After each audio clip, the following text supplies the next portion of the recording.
नमः सर्वेभ्यो बुधबोधिसत्त्वेभ्यो नमस्त्रिरत्नेभ्यो नमो गुरुभ्यः। अथ भगवति आर्याथारादेव्याः नमस्कारैकविंशतिस्तोत्रम्। नमस्तारे तुरे वीरे तुत्तारे भयनाशने तुरे सर्वार्थदे देवी स्वाहाकारे नमोऽस्तुते। नमस्तारे तुरे वीरे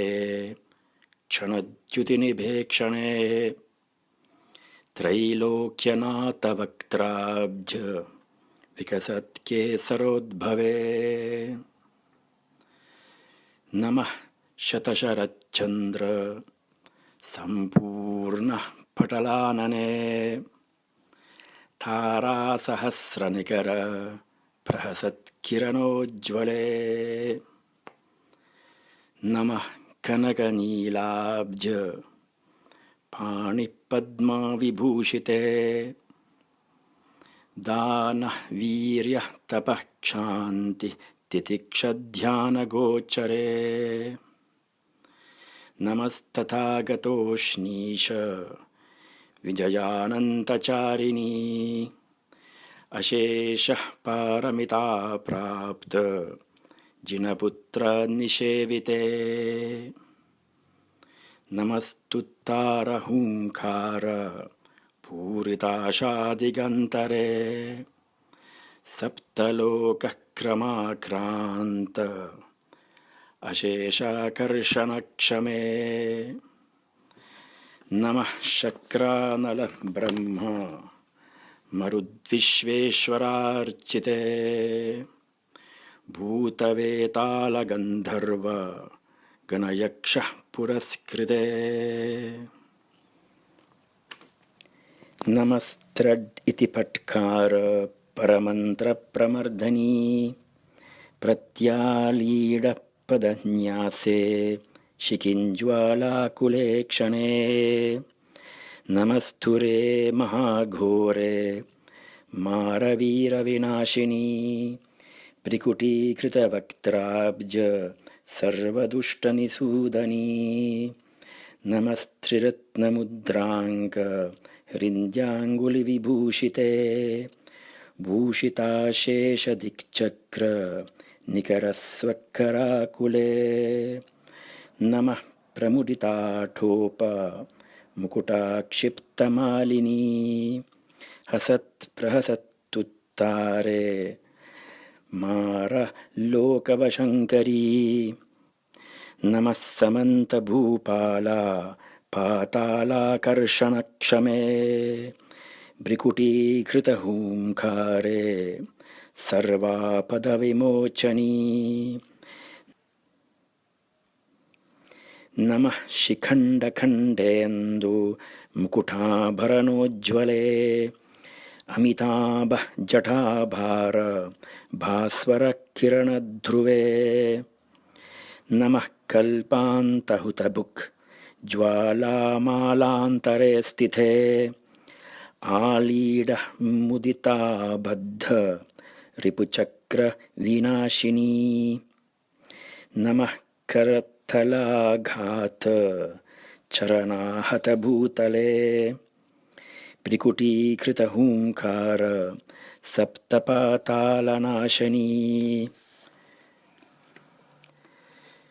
नमः शिवे शुभे शान्ते शान्तनिर्वाणगोचरे स्वाहा प्रणवसंयुक्ते महापातकनाशनी नमः प्रमुदिताबन्ध रिपुगात्रप्रभेदिनी दशाक्षरः पदन्यासे विन्द्याहुङ्कारदीपिते नमस्तुरे पदाघात हूङ्काराकारबीजिते मेरुमन्दरकैलास भुवनत्रयचालिनी नमः सुरसराकार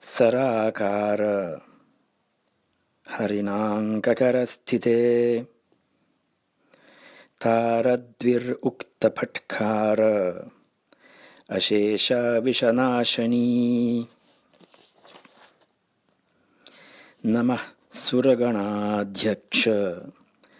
सुरकिन्नरसेविते आबन्धः मुदिता भोग कलिदुःस्वप्ननाशनी नमश्चन्द्रार्कसम्पूर्ण नयन द्युतिभासुरे हरद्विरुक्ततुत्तारे विषमः ज्वरनाशनी नमस्त्रितत्वविन्यास शिवशक्तिसमन्विते ग्रहवेतालयक्षौघ नाशनी प्रवरे तुरे मन्त्रमूलमिदं स्तोत्रं नमस्कारैकविंशकं यः पठेत् प्रयतो धीमान् देव्या भक्तिसमन्वितः सायं वा प्रातरुत्थाय स्मरेत् सर्वाभयप्रदं सर्वपापप्रशमनं सर्वदुर्गतिनाशनम् अभिषिक्तो भवेत् तूर्णं सप्तभिर्जिनकोटिभिः अस्मिन् महत्त्वमासाद्य सोऽन्ते बौधः पदं व्रजेत् विषं तस्य महाघौरं स्थावरं वातजङ्गमं स्मरणात् प्रलयं याति खादितं पीतमेव वा ग्रहज्वरः विषार्तानां परमार्तिविनाशनम् अन्येषां चैव सत्त्वानां द्विस्त्रिसप्ताभिवर्तिनं पुत्रकामो लभेत् पुत्रं धनकामो लभेत् धनं सर्वकामान् अवाप्नोति न विघ्नैः प्रतिहन्यते।